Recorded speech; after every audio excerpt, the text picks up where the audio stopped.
आत्ताची सर्वात मोठी बातमी आपण पाहतोय। माढा लोकसभेचा तिढा कायम आहे। भेटीगाठींचा सिलसिला हा सुरूच आहे।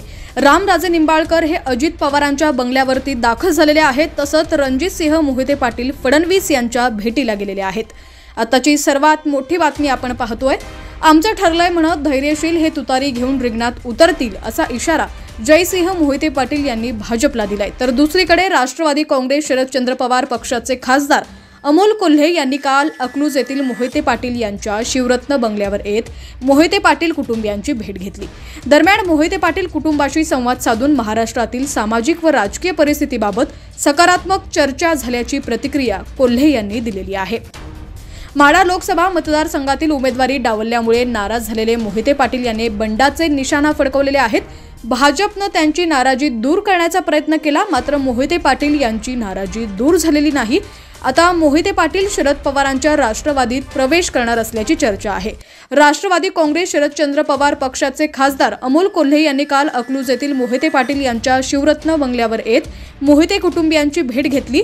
माजी उपमुख्यमंत्री विजयसिंह मोहिते पाटील यांच्या प्रकृतीची विचारपूस करायला ते आले होते असं त्यांनी सांगितलं। परंतु सध्या राजकीय वर्तुळामुळे ही भेट नक्की कशासाठी होतीये याबाबत उलटसुलट चर्चा सुरू झालेल्या आहेत। अमोल कोल्हे आणि धैर्यशील मोहिते पाटील या दोघांनीही राजकीय भाष्य करण्यास नकार दिला। शिवरत्न बंगल्यावर अमोल कोल्हे यांचे तुतारी वाजवून स्वागत करण्यात आलं। यावेळी माजी उपमुख्यमंत्री विजयसिंह मोहिते पाटील, आमदार रणजितसिंह मोहिते पाटील, धैर्यशील मोहिते पाटील आदी उपस्थित होते।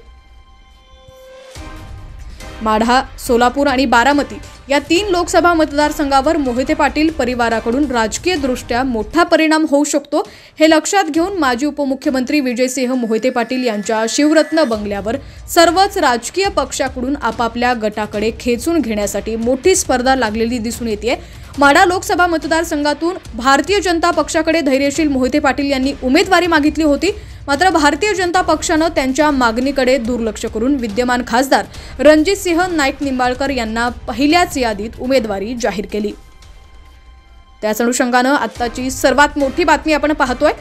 रामराजे निंबाळकर हे अजित पवारांच्या बंगल्यावरती दाखल झालेले आहेत। तसंच रणजितसिंह मोहिते पाटील हे फडणवीस यांच्या भेटीला आलेले आहेत। माढा लोकसभेचा तिढा हा कायम आहे आणि गाठी भेटींचा सिलसिला देखील सुरूच आहे। लोकसभा 2024 तसंच राजकीय घडामोडी पाहण्यासाठी HPN मराठी न्यूज चॅनलला सबस्क्राईब करा आणि बेल आयकॉनवर क्लिक करून नोटिफिकेशन्स मिळवा, जेणेकरून आमचे अपडेट्स लवकरात लवकर तुमच्यापर्यंत पोहोचतील।